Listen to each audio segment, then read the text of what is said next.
اعوذ باللہ من الشیطان الرجیم بسم اللہ الرحمن الرحیم السلام علی الحسین وعلی علی ابن الحسین وعلی اولاد الحسین وعلی اصحاب الحسین۔ مومنین کرام، تاریخ امام حسین علیہ السلام کا سلسلہ جاری ہے۔ آج ہم ذکر کریں گے کہ مولا حسین علیہ السلام جب مدینہ سے نکل رہے تھے، رخصت ہو رہے تھے مدینہ سے، مجبور کیا گیا اور پھر یہ قدم اٹھانا پڑا، بچوں کو، بہنوں کو، بیویوں کو، اقربا کو، سب کو لے کے جانا پڑا۔ اور پھر جب سب تیاری کر چکے تھے تو مولا حسین علیہ السلام نے آخری مدینہ میں کن کن لوگوں سے ملاقات کی۔ ایک تو یہ ہے کہ جناب فاطمہ الزہرا سلام اللہ علیہ کی قبر کو وداع کیا، اسی طرح رسول کریم صلی اللہ علیہ وآلہ وسلم کی قبر مبارک کو وداع کیا، اپنی والدہ اور اپنے نانا کی قبر کو وداع کرنے کی تاریخ اور مصائب موجود ہیں۔ اس کے بعد جن لوگوں سے مولا نے ملاقات کی وہ یہ ہیں، پہلا تو یہ ہے کہ جو یزید کی طرف سے بھیجا گیا تھا گورنر، وہ اس نے بلایا تھا کہ آپ آئیے اور بیعت کیجئے، تو مولا نے کہا تھا کہ مثلی لا یبایع مثلا، کہ مجھ جیسا یزید جیسے کی بیعت نہیں کر سکتا۔ یعنی قیامت سے لے کر آخرت تک ایک قاعدہ کلیہ دے دیا کہ جو حسین جیسا ہوگا وہ یزید جیسے کے تابع نہیں آئے گا۔ اس کے بعد پھر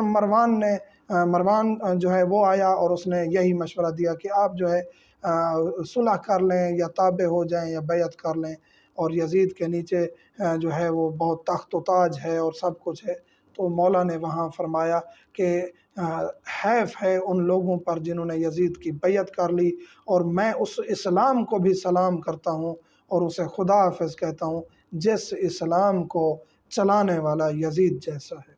مروان کی ملاقات میں یہ ہوا۔ پھر جناب محمد حنفیہ سے ملاقات ہوئی۔ جناب محمد حنفیہ بھائی ہیں مولا حسین علیہ السلام کے، مریض تھے، معذور تھے، اس وجہ سے ساتھ نہیں جا سکے، لیکن انہوں نے مشورہ دیا، ایک درد دل تھا بھائی کا کہ بھائی آپ کربلا نہ جائیں، مجھے پتہ ہے کربلا میں ظلم و ستم ہوگا، آپ کو قتل کر دیا جائے گا، کیونکہ رسول کریم سے، مولا امیر کائنات سے یہ سب سنا ہوا تھا، خانوادہ عصمت و طہارت کو پتہ تھا اس چیز کا۔ تو مولا کہتے ہیں کہ میں نے جانا ہے اور میرا جانا ضروری ہے۔ تو پھر جناب محمد حنفیہ فرماتے ہیں کہ مولا اگر آپ جا بھی رہے ہیں تو پھر آپ یمن چلے جائیں، کہیں اور چلے جائیں، کربلا نہ جائیں۔ تو مولا یہاں کہتے ہیں کہ نہیں، میں جاؤں گا بھی کربلا اور میرا راستہ وہی ہے، البتہ میں مکہ سے ہوتا ہوا جاؤں گا۔ جناب محمد حنفیہ نے بھی یہی کہا، آپ مکہ میں قیام کر لیں، وہاں کے لوگ آپ کو مان لیں گے، سمجھ لیں گے، لیکن مکہ کے واقعات بھی ہم ذکر کریں گے۔ پھر آپ اگر وہاں نہیں جاتے یمن چلے جائیں،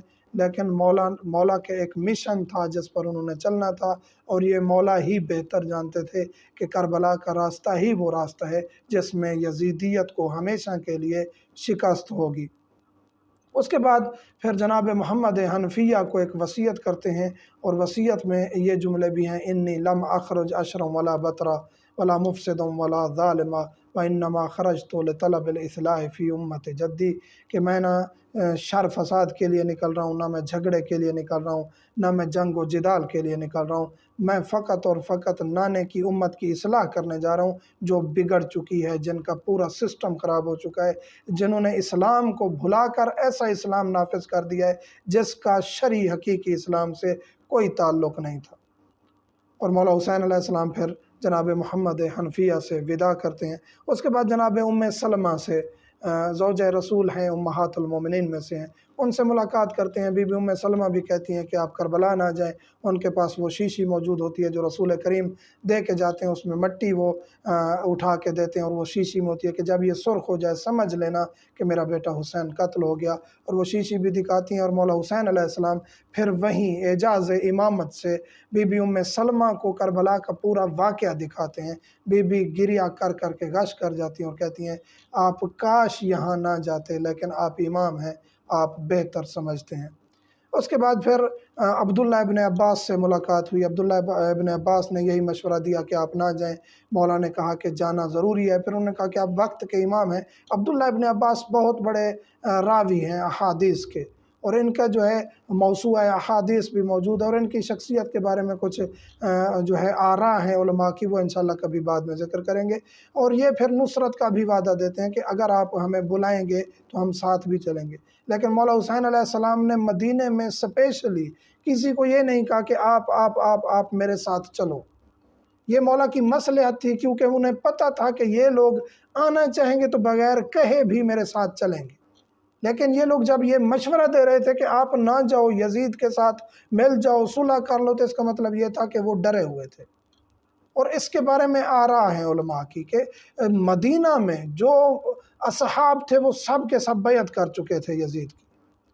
3 لوگ تھے جنہوں نے بیعت نہیں کی، اور تینوں کا مشن الگ تھا۔ ایک مولا حسین علیہ السلام ہیں جنہوں نے بیعت نہیں کی، ان کا مشن تھا نانے کی امت کی اصلاح، اور وہ یزید جیسے کی بیعت نہیں کر سکتے تھے۔ اس کے بعد ہے عبداللہ ابن عمر، اس نے کہا کہ میں یزید جیسے کی بیعت نہیں کر سکتا، میں خلفائے راشدین کی سیرت پر عمل کرتے ہوئے گوشہ نشینی اختیار کر لوں گا، اور وہ گوشہ نشینی میں چلے گئے عبداللہ ابن عمر، اور مکے میں جا کے انہوں نے عبادت کی اور اپنی زندگی عبادت میں گزار دی۔ تیسرا ہے عبداللہ بن زبیر کے بیٹے عبداللہ، اس نے بھی بیعت نہیں کی، اور وہ چوری راستے سے مکہ نکل گیا، اور وہاں جا کے اس نے اپنی سلطنت قائم کر لی۔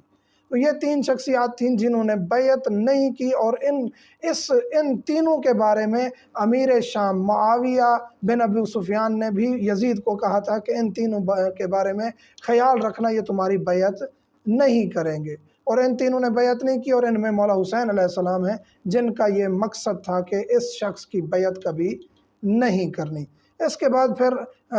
ملاقات ہوتی ہے عبداللہ ابن عمر سے، وہ بھی یہی مشورہ دیتا ہے، کہتا ہے کہ جی آپ نہ جائیں، لیکن مولا حسین علیہ السلام سب کو یہی کہہ رہے تھے کہ میں نانے کی امت کی اصلاح کے لیے جا رہا ہوں، اور یہ خانوادہ اس میں تو طہارت میرے ساتھ اس لیے جا رہے ہیں تاکہ میں اصلاح میں مکمل ان کے کردار کو بھی شامل کر لوں۔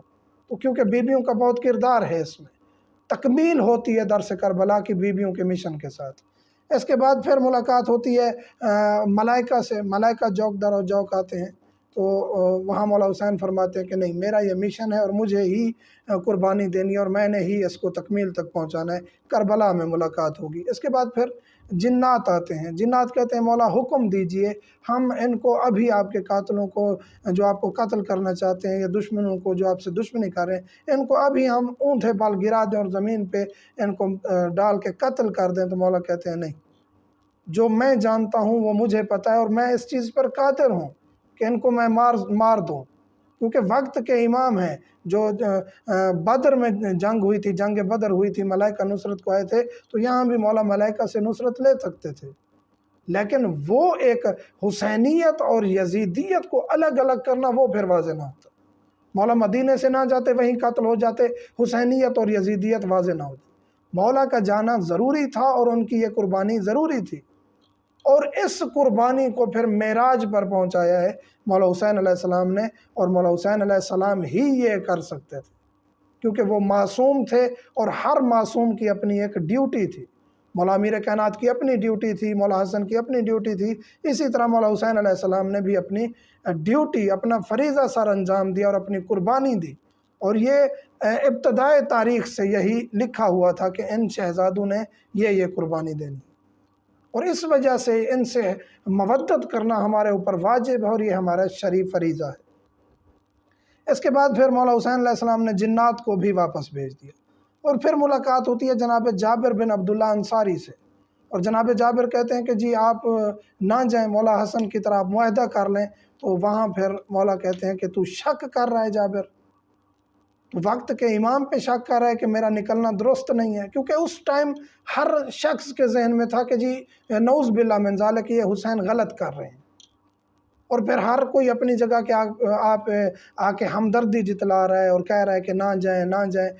کچھ جو ہے وہ ہمدرد بھی تھے جناب عبداللہ بن عباس کی طرح اور جناب محمد حنفیہ کی طرح۔ جناب محمد حنفیہ کی ذات پہ کوئی شک نہیں ہے، کیونکہ وہ معذور تھے، مجبور تھے، اور وہ ہر چیز جانتے تھے۔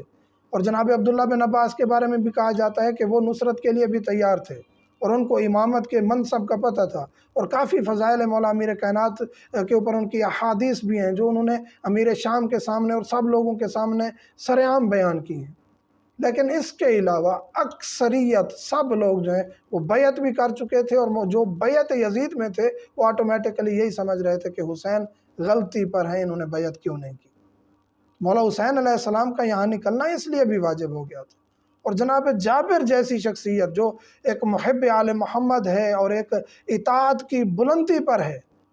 وہ بھی کہہ رہے ہیں مولا آپ کیوں جا رہے ہیں، کیونکہ وہ معصوم نہیں تھا، اس کے ذہن میں بھی ایک شک وسوسہ آ گیا۔ تو وہاں مولا حسین علیہ السلام فرماتے ہیں جابر کیا تو چاہتا ہے کہ تجھے رسول کریم اور میرے بابا علی آ کے کہیں کہ میں سچ پر اور حق پر ہوں؟ تو وہ کہتے ہیں نہیں مولا ایسی بات نہیں ہے، لیکن وہیں ایک آماری اترتی ہے، ایک فوراً سے ایک آواز پیدا ہوتی ہے اور ایک آماری اترتی ہے جس میں رسول کریم جناب حمزہ مولا امیر کائنات مولا حسن تشریف لاتے ہیں اور آ کے رسول کریم سخت لہجے میں کہتے ہیں جابر تجھے نہیں کہا تھا کہ کبھی امام کے منصب پہ شک نہیں کرنا؟ تو جابر کہتے ہیں مولا میں نے شک نہیں کیا، فقط ایک عرض کرنی تھی، ایک سوال کرنا تھا۔ تو اگرچہ ان کا ایک سوال میں بھی شک تھا، اس وجہ سے رسول کریم نے تھوڑی سی سختی کی اور پھر فرمایا کہ کیا تو دیکھنا چاہتا ہے کہ حسین کے قاتلوں اور ظالموں کا انجام کیا ہے؟ تو وہاں زمین پر پیر مارتے ہیں رسول کریم صلی اللہ علیہ وآلہ وسلم اور اس سے ایک دریا نمودار ہوتا ہے، وہ دریا ختم ہوتا ہے، خشکی آتی ہے، پھر دریا، پھر خشکی، 7 دریا آتے ہیں، خشکی آتی ہے، اور اس کے بعد ایک وسیع دریا آتا ہے جس میں آگ، انگارے، پتھر کھول رہے ہوتے ہیں آگ میں۔ اس میں یہ ظالم اور فاسق اور بنی امیہ کے جو ظالم و فاسق سردار تھے جنہوں نے ظلم کیا مولا حسین علیہ السلام پر، اور یہ جو ابن زیاد ہے اور دیگر جنہوں نے بھی حکم دیا، ظلم کیا، سب اس میں جل رہے تھے اور دردناک عذاب میں مبتلا تھے۔ پھر وہیں اس منظر کو ختم کر کے رسول کریم وہاں سے پرواز کرتے ہیں، جنت کی طرف جاتے ہیں اور یہی آواز دے کے جاتے ہیں مولا حسین علیہ السلام کو، بیٹا جلدی آ کے مجھ کو مل جاؤ۔ یہ کچھ ملاقاتیں تھیں مولا حسین علیہ السلام کی جو مدینہ سے روانگی کی وقت کچھ لوگ مخلص تھے، کچھ لوگ ایسے ہی مشورہ دینے آئے تھے اور کچھ لوگ درد میں مشورہ دے رہے تھے۔ ان کی اپنی اپنی نوعیت تھی، ہر شخصیت کے بارے میں ہم بتا بھی چکے ہیں، آپ بہتر جانتے ہیں۔ اس کے بعد انشاءاللہ ہم ذکر کریں گے کہ راستے میں کیا کیا واقعات ہوئے، اور مومنین سوال کرتے ہیں کہ جی کتابوں کا آپ تذکرہ کر دیا کریں، تو کتابیں آپ پڑھیں، مقتل لہوف اس کا ترجمہ موجود ہے، اسی طرح صحاب رحمت اس کا بھی ترجمہ موجود ہے، مقتل دربندی پڑھیں، اور اس کے بعد آپ سعادت الدارین پڑھیں، مقتل مکرم پڑھیں، اس کے بعد آپ من المدینہ الی المدینہ پڑھیں، من المدینہ الی الشام پڑھیں۔ یہ کافی کتابیں ہیں جن کے ترجمے بھی موجود ہیں، اور یہ کافی اچھی کتابیں ہیں اور تاریخ کی مستند کتابوں میں ان کو شمار کیا جاتا ہے۔ البتہ کچھ جو ہے معالی السبتین اور مقتل دربندی پر کچھ علماء اپنی آراء دیتے ہیں، لیکن باقی جو تمام کتابیں ہیں، اور یہ بھی کتابیں، ایسا نہیں ہے کہ اس میں تمام چیزیں درست نہیں ہیں یا اس میں کوئی اشکال ہے۔ تاریخ علماء مراجع عظام یہ کہتے ہیں اس میں اگر توہین اہل بیت نہ ہو، سب کو آپ پڑھ بھی سکتے ہیں اور سن بھی سکتے ہیں۔ مومنین سے ملتمس ہوں، میں دعا میں یاد رکھا کریں۔ والحمدللہ رب العالمین۔